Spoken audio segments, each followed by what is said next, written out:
Vegetarians को एक question बहुत ही ज़्यादा एंड बहुत ही कॉमन है कि भाई आपको प्रोटीन कहाँ से मिलता है। तो आज मैं बताती हूँ कि वेजिटेरियंस को प्रोटीन के ढेर सारे ऑप्शन हैं, उनमें से एक बेस्ट ऑप्शन होता है वो है ये स्प्राउटेड मूंग। तो आज हम ये स्प्राउटेड मूंग का यूज़ करके बना रहे हैं हाई प्रोटीन स्प्राउटेड मूंग पराठा, जिसको आप मूंग थेपला भी कह सकते हैं।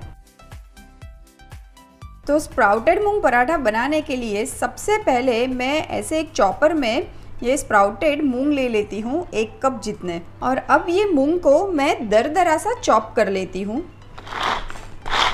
और ये जो स्प्राउटेड मूंग लिए हैं ये कच्चे हैं, ये पकाए हुए नहीं हैं। ये देखिए इस तरह से ये मूंग दरदरे से हमने पीस लिए हैं। अब यही चॉपर में मैं कुछ और चीज़ें पीस लेती हूँ। छोटा टुकड़ा अदरक का, 1 कली लहसुन और ये हरी मिर्च ली है मैंने।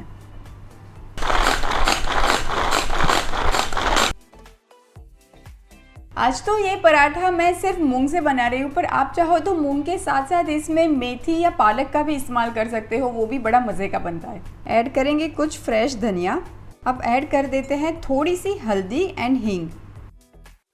अब मोयन के लिए ऐड कर देती हूँ 1 टेबलस्पून जितना ऑयल, और अब ऐड कर देते हैं नमक। अगर आपको इसमें हल्की सी मिठास पसंद है तो आप थोड़ी सी शक्कर का भी इस्तेमाल कर सकते हैं, क्योंकि हम गुजराती जब भी मेथी या कुछ और थेपला बनाते हैं तो थोड़ी सी शक्कर ज़रूर ऐड करते हैं। हम खुद भी मीठे ही होते हैं शक्कर जैसे, तो आज मैं नहीं डाल रही हूँ, मेरा हाथ ही काफ़ी है।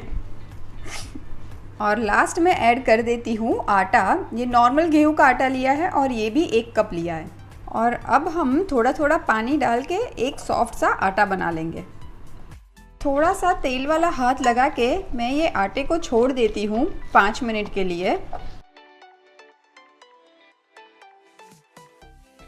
पराठे के पेड़े तो हमने काट लिए हैं और अब बारी आती है बेल के पकाने की। यहाँ पे मैं एक टिप देना चाहूँगी कि ये पराठे ना बहुत पतले बेलने की कोशिश नहीं करिएगा, क्योंकि इसमें जो मूंग है वो हमने दरदरे से रखे हैं ना, तो पराठे फट जाएंगे। और जब पकाएंगे तब हम इसको एकदम हाई फ्लेम पे नहीं पकाएंगे, क्योंकि मूंग कच्चे हैं, तो आराम से मीडियम फ्लेम पे पकाएंगे। मैं ये पराठा आज सूखा आटा डस्ट करके बेल रही हूँ, पर आप चाहो तो थोड़ा सा ऑयल लगा के भी बेल सकते हो। चलिए अब पराठे को सेकते हैं। ये पराठे को हम दोनों ही तरफ अच्छा सा गोल्डन कलर आ जाए तब तक पकाएंगे। आप चाहो तो घी, तेल या बटर किसी में भी इसको बना सकते हो। ये देखिए दोनों ही तरफ हल्का हल्का सा पराठा पक गया है। मैं आज ये पराठा तेल में बना रही हूँ। चलिए गर्मा गर्म स्प्राउटेड मूंग के पराठे तो रेडी है, इसको सर्व कर देते हैं। मैं आज इसको सर्व कर रही हूँ बूंदी रायते के साथ, पर आप इसको अचार, मिर्ची किसी के भी साथ एंजॉय कर सकते हैं। मेरा फेवरेट है चाय के साथ।